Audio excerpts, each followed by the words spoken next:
ole chi bai vek ole voina chuan arsa tuide wa siam dan kanon entir le dona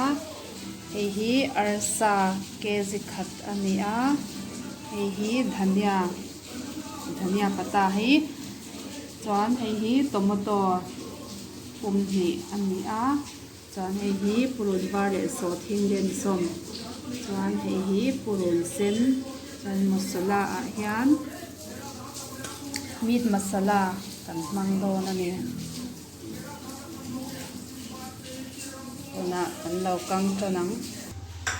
tel po lo sata a purun kan lo thla khotang purun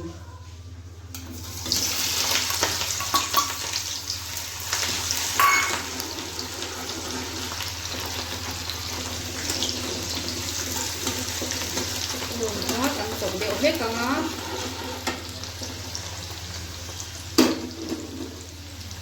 chọn thấy đi buồn vár lệ sổ thím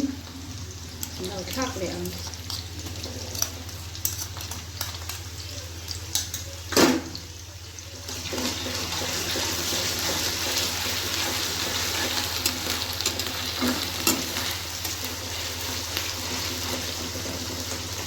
chọn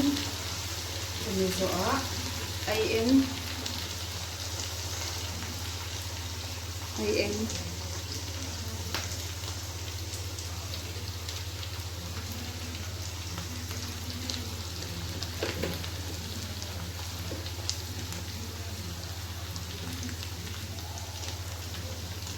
meat masala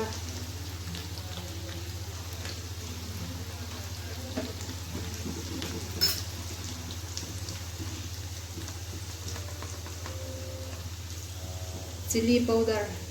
marcha dip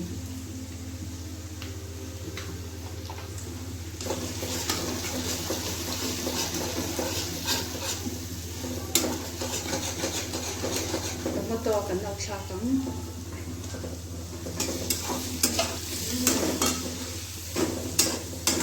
đi đôi để mấy nha chọn khami zo khan arsa kan lo pha ba yang arsa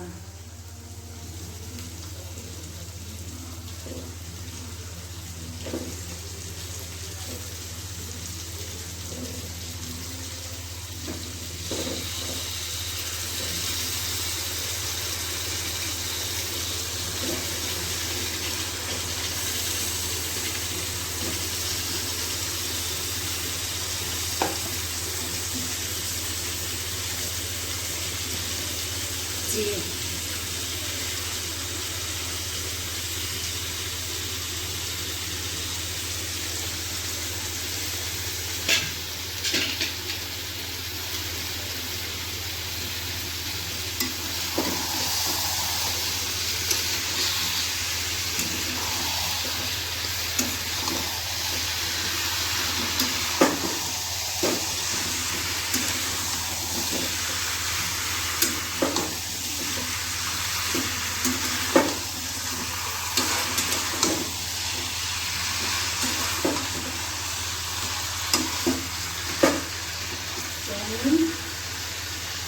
cần ăn sạch cho cần nấu mix qua á cần chỉ nè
arsa po kha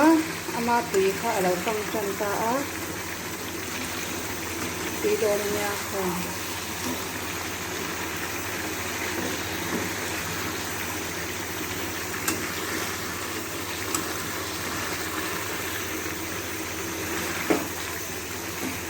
ke tip dan tui kan lo le yang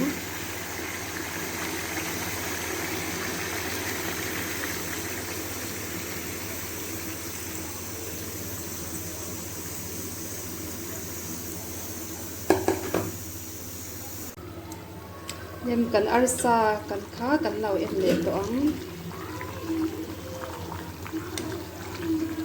min der to nia kho tui do na to thak sep sepa chuanin tuna chuanin dhania pata kha kan lo thlak to ang dhania pata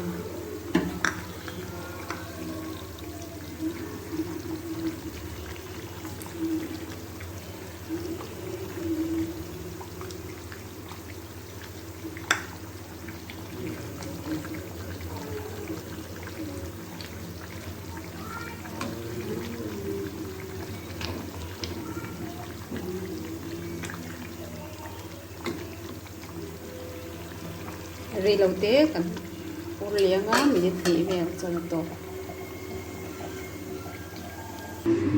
ale kan arsa chu alo ei thei ta he plate a kan suak chhuak ka